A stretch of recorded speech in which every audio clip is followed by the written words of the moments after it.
I have been waiting a while to talk specifically about what Cam Newton has said about Drake Maye, and I kind of put it off for a little bit because we had NFL trade deadline stuff. But now that the trade deadline is passed, it's time we talk about just the outlandish stuff that Cam Newton has been saying about our MVP quarterback. Welcome into Patriots Today by Chat Sports. I am your host, Brett Alper, and he was just spewing absolute BS, and Damian Woody was there to defend. Thankfully, the former Patriot, Damian Woody, was defending it because it was crazy. But before we get into it, I got a goal for us. Last month, I had a goal of 27,000 likes, and we skyrocketed that. So I'm trying to put it up a little more. This is how many we have so far in November. That's how many we had on the watch party. So let's get those numbers up.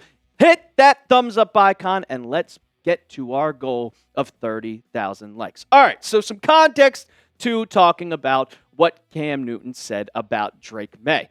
Damian Woody went on First Take last week and called Drake Maye the best deep throw passer in the NFL and gave the numbers to back it up. And then Cam Newton was like, "What are you talking about?" And Damian Woody was just like, "Are you kidding me?" Here's Cam Newton's full quote for you guys after Damian Woody said that. "Stephen Anthony," talking about Stephen A. Smith, "you keep letting people come on this show to have diarrhea at the mouth by just saying certain things that aren't true. You're a liar. You're a liar, and I'm a fan of Drake Maye." Clearly, he's not.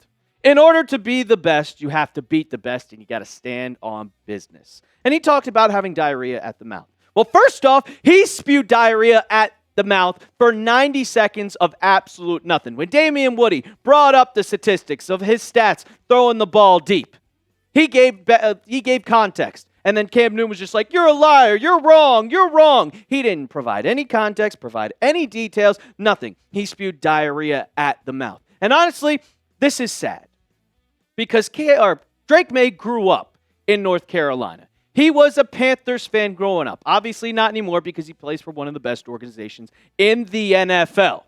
And when they played the Panthers last month, Drake Maye scored a touchdown, a rushing touchdown, and went like this to pay tribute to Cam Newton. And Cam Newton's just going to completely just put him to the side and say, "Nah, this man ain't good." Unbelievable. And when you look at Drake Maye's stats for the season, which is incredible stats, almost 2,300 passing yards, 17 touchdowns, 4 interceptions, a QB rating off the charts, and 74% completion percentage in only 9 games. Did you know his over-under for passing touchdowns this year was set at 19.5? He's 3 away from beating that in only 9 games. He's probably going to get like 30. He's on pace for 30. And when you look at the deep ball stats, they're just as good. They're the best in the NFL right now. 20 for 28, 6 touchdowns, no interceptions, a QB rating of 153.3. It went down a little bit after the Falcons game, but still the best in the NFL. And Sam Darnold is second with 68 completion percentage. But if you do the math, what's 20 divided by 28? Well, that's over 70%. No quarterback in NFL history of the NFL, has ever finished above 60%. And what are we at? 107, 106 seasons in the NFL at this point? It's unbelievable. And this isn't the first time that Cam Newton has talked bad about Drake Maye. Dan Orlovsky went on First Take and said he's playing like a top 5 QB, which he is. It's not a lie. And Cam Newton said that he isn't playing like a top 5 QB. He isn't playing like one of the best quarterbacks in football. Well, I got a QB efficiency chart for you guys for weeks 1 through 8. Obviously, week 9 has passed. We're on to week 10. But you look at all the quarterbacks in the NFL, and you could see Patrick Mahomes in the middle. Yeah, you see Josh Allen in the middle. But go to the top right corner. Drake Maye is better than everybody. How could Cam Newton just go on First Take and blatantly just spew out a bunch of BS just because he doesn't like the kid? He doesn't like the kid. It's unbelievable. And to put in some more stats to back up that he is the best deep ball passer in the NFL, one of the best quarterbacks. Did you know he's second in MVP odds? Yeah. Drake Maye passes Patrick Mahomes for the longest streak of games with 200-plus passing yards and 100 passer rating by a player under the age of 24 all time, which is 8. Drake Maye is doing that. Drake Maye is proving that he is one of the best quarterbacks in football. He's playing at an MVP caliber level, and he is the best deep ball thrower right now.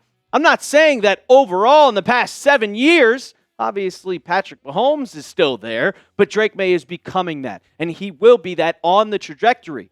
And he also said Cam Newton was like, oh, he's got to beat the best. Well, he beat Josh Allen.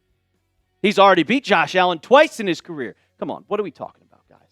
What are we talking about, Cam Newton? What are we talking about? It's 100% BS, and it just pisses me off that he's not getting the respect that he deserves because he is playing like an MVP level. And if he goes in on Sunday and beats Tampa Bay, he will be probably the favorite. So I'll ask you guys, is Cam Newton off his rocker? Because I think he is. He doesn't know football. He doesn't know anything that he's freaking talking about, wearing his stupid-ass hats. Go down in the comments. Give me a Y for yes or an M for no. Coming on the back half of the show, some news that's just going to get you hyped. The Patriots are bought in. The system is completely back, ladies and gentlemen, and it feels like old times. It really, really does. We'll get into that in a second, but first, I got to tell you about our sponsor of today's show, and that is Prize Picks. The hard-hitting football action is even better with Prize Picks. The weather might be changing, but the feeling of being right never gets old. So keep the season rolling on Prize Picks by getting $50 instantly in lineups when you play your first $5. Prize Picks is simple to play. Just pick more or less than 2 to 6 player stat projections, and if your picks are right, you can cash in. Prize Picks is better than flex play, which means you can still cash out even if your lineup isn't perfect. You can double your money even if your picks don't hit. So I made a 3-player projection lineup, and I got R.J. Barrett, Drake Maye, and Stephon Diggs. Well, you see that right there. That was from Tuesday.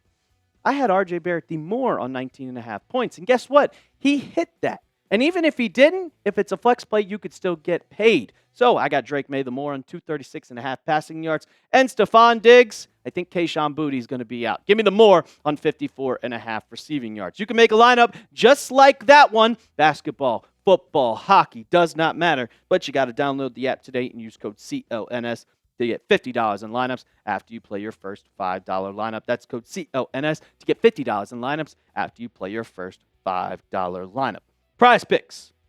It's good to be right. All right, some good news after Cam Newton just kind of absolutely just destroyed all thoughts in my head about what Drake Maye was doing, but bought in. The Patriots are 100% bought in. And on Tuesday, over 75% of the entire Patriots 53-man roster came in on their off day to work out. They didn't have to. They came in to work out. They came in to get better. And that is just a testament to what Mike Vrabel is doing with this entire team, changing the culture. Here's what he had to say on his press conference on Wednesday. 41 guys, and we know that 53 people are on the roster, and you also have your practice squad players, but they lifted Tuesday on an off day. They came into the building, lifted, which I thought is a really positive thing at this time of year, and we'll talk to them about the season's really just getting started right now. I mean, you're 7-2. You have your eyes on the prize, on the playoff picture. Right now, you're the 2 seed. If you keep on winning, that 1 seed, which you're tied with the Indianapolis Colts, is in sight. But after I saw that, I just got to think the culture is back in New England. This is some of the things that we saw back in the Brady era, where he would bring in people on their off day, studying film. They're taking everything seriously. You look at last year, you had a coach that just didn't care about you. He said, oh, once they get over the trenches, once they get over the line, it's all up to them. It felt like they weren't being coached hard enough. It felt like it was just like, hey, go out there and play football. Mike Vrabel has taken this and made the culture back in New England. And he's made this kind of the standard here. I know it's kind of like, hey, you tell your high school football coach, hey, practice starts at 7 a.m. Well, you better get here at 7 or 6:45 because if you get there on time, you're late. That's becoming the standard. And we kind of saw this is what Mike Vrabel wanted to build when he came in here and was hired. If you remember, back in, I think it was March, April, when the first episode of Forged in Foxborough came out, and Mike Vrabel was kind of talking about implementing what his ideal culture was in New England. And he had 4 themes for 2025. Respect, honesty, trust, and accountability. And we've seen respect. It seems like the offense, defense, all the players respect each other. Honest. We saw Christian Barmore. He got benched for a quarter. Guess what? He said, I take accountability. I did what's wrong. It's happened. We're moving on. Trust. It takes trust in Stephon Diggs to be that leader. After we all know what happened during June, he's still being that same he's being pretty much a captain. And accountability. Everybody is taking accountability. With Drake Maye sacks over the last couple of weeks, he's taking accountability. I got to get the ball out quicker. Not blaming anybody else. You see all four of these pillars for the Patriots, and that's how big the culture is, and that's a big reason why they're winning. And Stephon Diggs talked about it.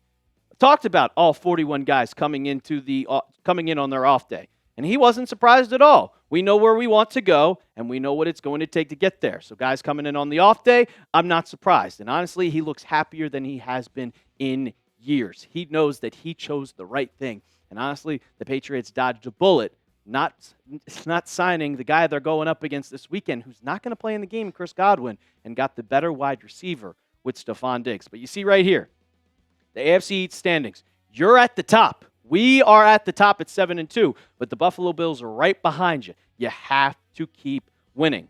And I know you have an easy schedule. You're playing the Tampa Bay Buccaneers, which is your hardest test, but then you go up against the Jets. You go up against the Giants. You go up against the Bengals, and then you go up against the Jets again. Those look like easy games, but Mike Vrabel is not letting this team get comfortable. We've talked about multiple times on the stream, on the watch parties. This is a trap game. Mike Vrabel does not let trap games happen. It really feels like this team is going to be something special. And it feels like something's growing here in New England.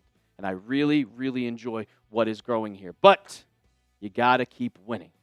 You have to keep winning. And you're going up against a really, really good team in the Tampa Bay Buccaneers. Going into Tampa Bay, and the last time you played them, Tom Brady was a part of that team. And you almost beat him in New England 4 years ago. Well, let's go down into Tampa Bay, into Raymond James Stadium, and complete the upset, because you see that number right there?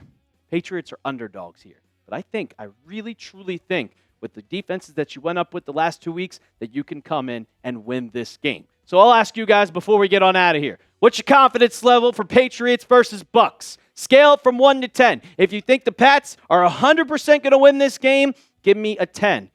If not, you think they're going to lose, give me a 1. We will be live on Sunday, noon Eastern. I say it all the time. I'm really, really irritated this game is not at 4:25 or at Sunday Night Football. But the Patriots, I guarantee, go look at the schedule. That Patriots-Ravens game, I got a feeling it's going to be flexed. But right now, we'll see you guys at noon Eastern. Make sure you hit that sub button. And as always, let's go Pats.